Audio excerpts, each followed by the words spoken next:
Acho que concordo aí com as análises, tem essas duas formas de ver. Acho que o início do jogo do Vasco foi complicado. Aliás, o início do jogo foi complicado, né? Os primeiros 10 minutos, assim, parece que a bola não andava.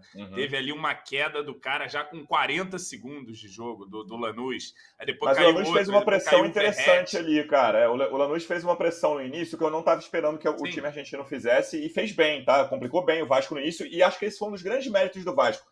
Conseguir sair de um início tenebroso ali a partir dos 15, na minha opinião, sufocar o Lanús ali, ainda sim. que não criando chances claríssimas.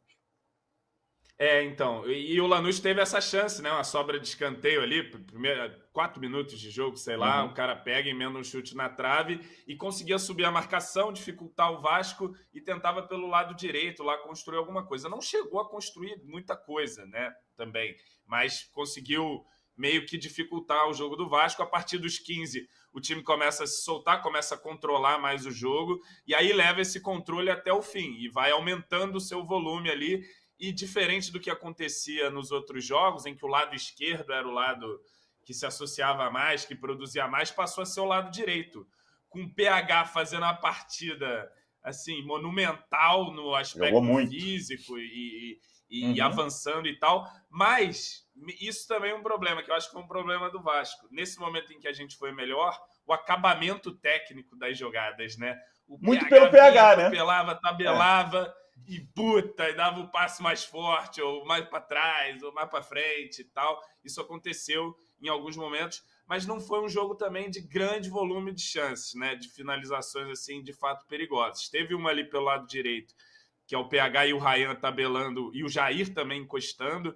Eu vi uma análise mais negativa do jogo do Jair do que eu tinha ficado de impressão inicial. Eu achei que ele, naquele lado direito ali, no primeiro tempo, ele estava ali encostando e fazendo as tabelas, inclusive o passe para o Nuno Moreira, que para mim é a melhor jogada construída, é uma tabela do Jair com o Paulo Henrique e o Ryan para aquele setor. Sim. É o Jair que coloca a bola na frente para o PH, e eu acho que o PH dá forte demais aquela bola para o Nuno. Acho que era um pouco mais Também fraco achei. para ele chegar mais... E a bola chega meio colada, o Nuno tenta dar só um tapa assim, e não é um bom tapa. Depois o Nuno vai ter uma chance de finalização também de dentro da área, que ele não consegue angular tanto o chute, acaba chutando em cima do goleiro do Lanús. Mas o Vasco tinha o controle, né? E o Lanús não estava conseguindo encaixar contra-ataques e tal, a partir do momento em que o Vasco se impõe.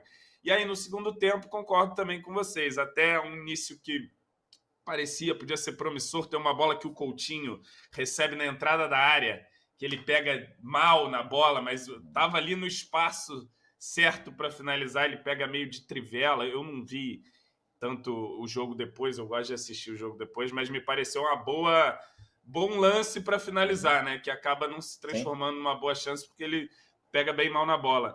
E depois as trocas, né? Vocês falaram do Nuno. O Nuno Moreira, coitado do Nuno Moreira, ele vai ter um piripaque daqui a pouco em campo. Achei até que ele demorou a ser substituído.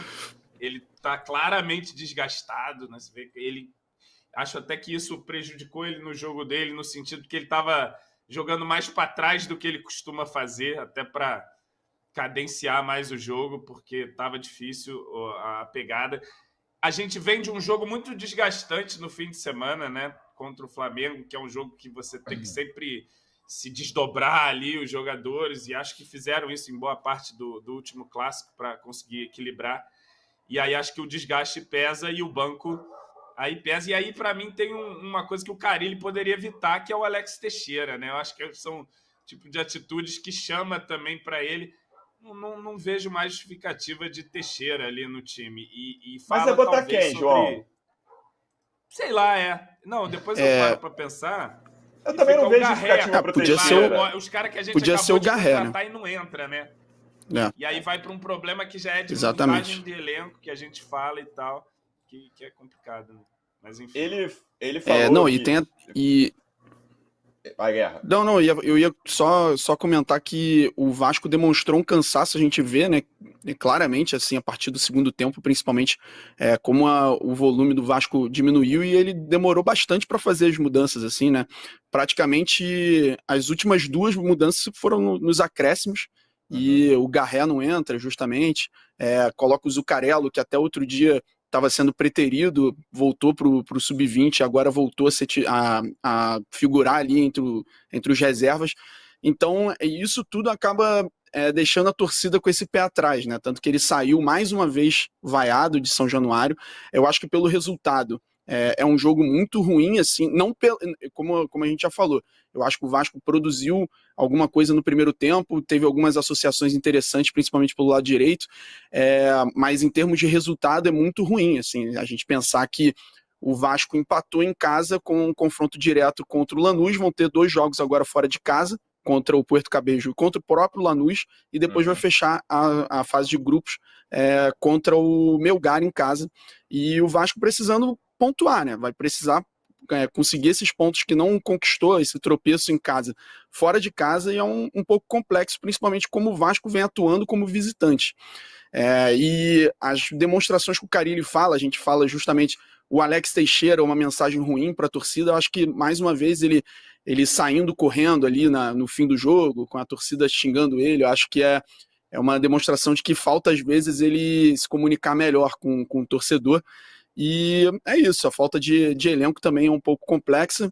A gente pensar que um dos 3 reforços ofensivos já tem sido preterido há algum tempo, no caso o Lloyd Augusto até sentiu um problema na coxa e não foi nem para o banco nesse último jogo, mas já não vinha entrando há 3 jogos, depois daquele jogo contra o Puerto Cabello. O Garré perdeu bastante espaço e a gente vê o Vasco voltar a tentar utilizar ali alternativas com os jogadores da base. O Zuccarello entrando no fim do jogo e o Ryan voltando a ser titular. Então é um problema para o Vasco, para os próximos jogos e para o restante da temporada. Assim, a janela de transferência do meio do ano vai ser muito importante para a gente ver o futuro do Vasco também.